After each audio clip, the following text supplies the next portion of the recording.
Hi there, Tin from K-On.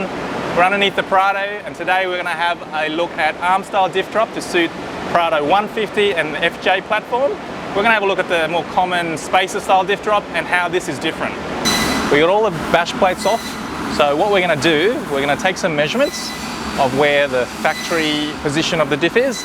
We're going to install some more common spacer diff drops, and then we're going to have a look at the position of the diff when we install our arm replacement style diff drops. So let's get into it. The main reason why we want to do a diff drop is to lower the position of our CVs so the angles get better. So the best place to measure it is actually at the CV. So what I've done is I've rotated the CV to the flat spot, and I've got a reference position across the arm mounts, and we're going to take a measurement. Let's just get that nice and square and flat. And I'm getting 36 mil in the factory position, 36 millimeters.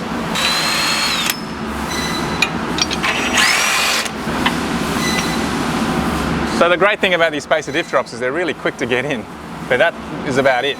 So we've got the 1-inch spacer diff drops in, 25 mil. You can see what's happened. It's actually twisted the whole diff, and that's how they get the diff to drop.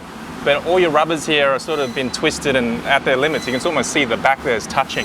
Now the other thing you have to do is you have to space down your bash plates, because now the bottom of your diff arms are 25 mil lower. So they usually give you these spaces to space down your bash plate. So you lose clearance, which is not great. When you lift your car up to drop your bash plates down. I need to measure how much diff drop we get with these 25 mil spacer diff drops. Now, they're 25 mil out the front there, but what do we actually get at the diff? So I'm measuring 26 mil. So we actually only got a 10 mil drop in the CV with a 25 mil drop at the spacers. So yeah, only a 10 mil drop. So what we're going to do now is get rid of these, install our arm style diff drop. To get the arm style diff drop in, we need to get rid of all the arms and the mount out the back. They all get replaced. You want to crack open these 19 mil bolts on these arms to make it a bit easier to remove.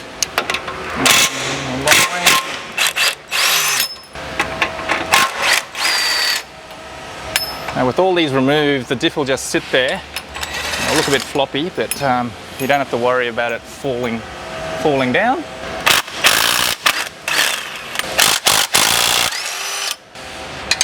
So retain these bolts for later. You need these to remount the replacement arms. For the rear mount here, it's a bit tight up here. You'll need a 17 mil spanner, and let's just crack these open first. Oh man, tight. Okay, that one's cracked. And then there's one on the top here as well. Let's get a bit of an extension there.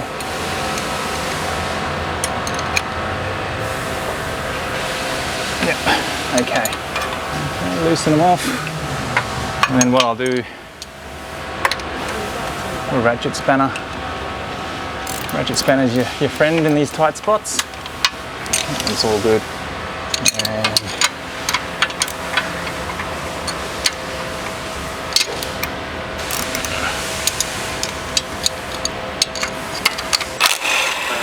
we're going to loosen this Allen bolt cap screw on the bottom here. Big 12 mil, I believe. I'll loosen everything off, and then I'll get that top bolt off as well. Okay, that's nice and loose. Just loosening off the top bolt there. If you've got a hoist, I recommend you use a hoist for this job. Let's remove this. This is actually a nut. So I'll remove this, and what we can do is we can lift up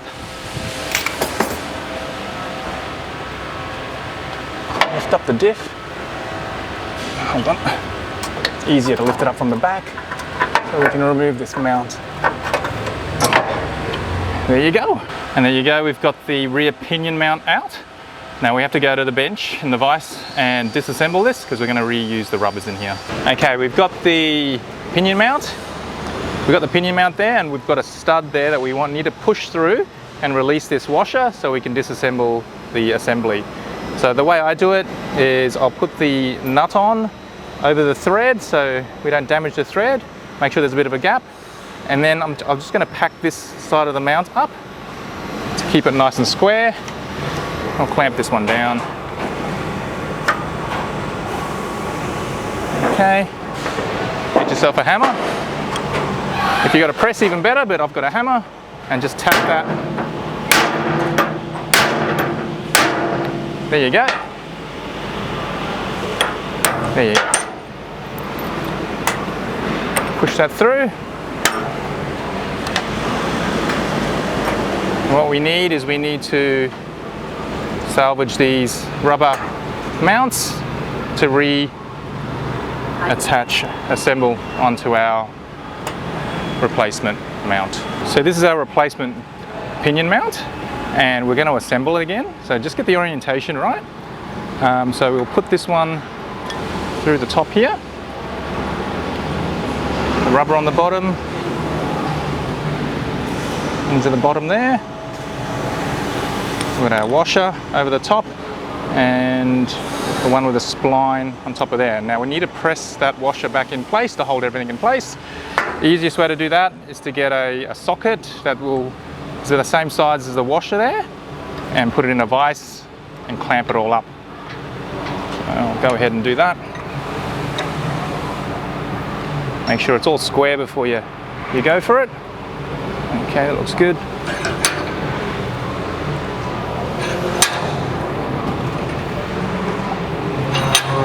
Okay, and there it is. Let's bottom down. There you go, all ready to be reinstalled. First up is to get this pinion mount in, the rear mount. Easiest thing to do is to actually jack up this diff so you have some control. So I've got a block of wood, and you won't see it, but there's a jack underneath, so we're just going to jack it up. Give ourselves plenty of clearance.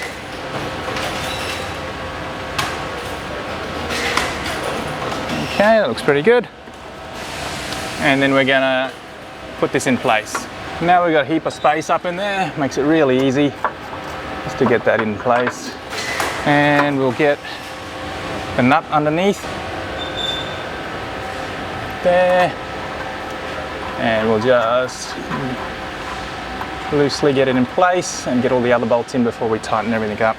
We've repositioned this jack so we can get the diff to twist so we can align this top bolt, and just need to make sure that it starts properly. Yep, I've got a few good threads in there, and I just want to get this bottom one in as well. But now that we got the top bolt on the other side wound in a few turns, we just need to manipulate the diff and make sure that this lines up with this hole, and get this lower bolt in position. Make sure the thread starts properly. That feels really good. There you go. Now what I'm going to do now is I'm going to nip these ones all up before we continue any further. I think we can get rid of that now.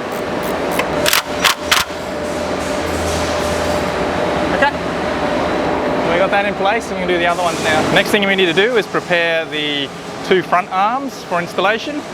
We need to install these urethane bushes. So there's a little bit of grease, just snip the corner off, and we'll get a little bit of grease on the inside flanges here.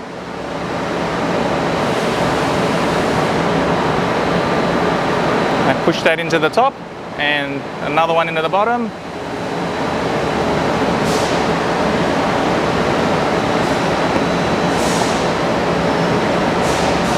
Clean that off.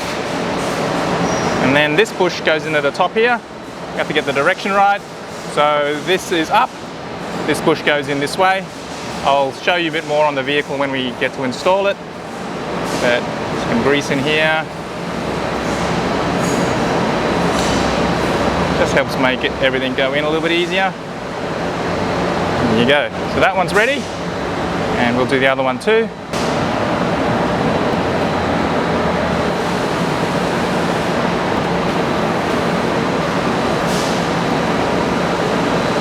Now we'll just clean up some of that excess grease, and we'll go and install everything. We've got the bushes into the arms. We'll install the right hand one first. So we're reusing the bolts that were removed earlier, and what we want to do is we're going to get this hand tight, and then get the other arm on as well. And this is the right hand side.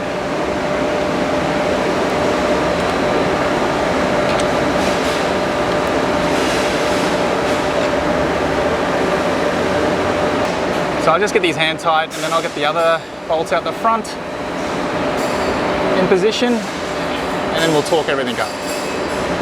Grab the original bolt from the front and the washer on the bottom and we'll push that through and line it up with the cross member.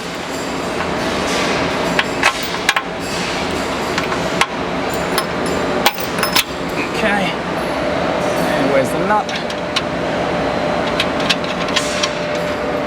Do that on both sides.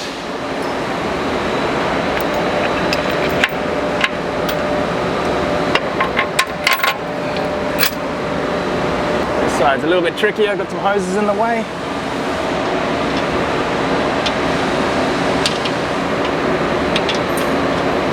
Okay. Got everything nipped up. Just check everything looks good. And then we'll go ahead and tighten everything up. It's a bit tighter on this side, so the ring spanner is a good option, especially this one up the top here. I'll nip this top one first. Make sure you tighten this one up as well. Beautiful. Got clearance to that. Last thing to do is to tighten these ones up.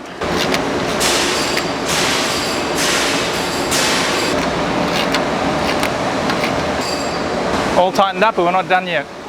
Because the position of the diff has now dropped down so far, these bolts here are getting up very close to these CVs. So what we're going to do is we're going to space this bolt forward to give it more clearance. We need to remove this camber bolt, and so that we don't change the wheel alignment, we're going to mark this cam here. So if just in case we do disrupt this adjustment, we can get it back to normal. So we're going to go ahead and remove this bolt. It's probably going to take a while. Okay, I'm getting there.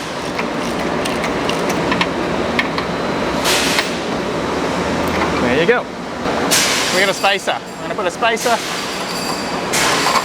and replace the bolt.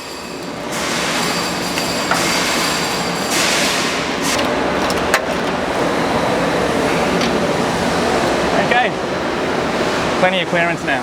So we've spaced the bolt forward, got plenty of clearance there now. Time to measure how much of a drop we got with the arm style diff drop. So it looks heaps lower and I'm measuring 13 mil. So we started off at 36 mil, down to 13 mil. That works out to be 23 millimeters. Now the standard spacer diff drop, the 25 mil spacer diff drop, only gave you 10 mil. The arm style diff drop gives you 23 mil. So huge improvement on your CV angles. There you go. Arm replacement diff drop has been installed. We replaced the rear pinion mount and both the arm mounts on the diff.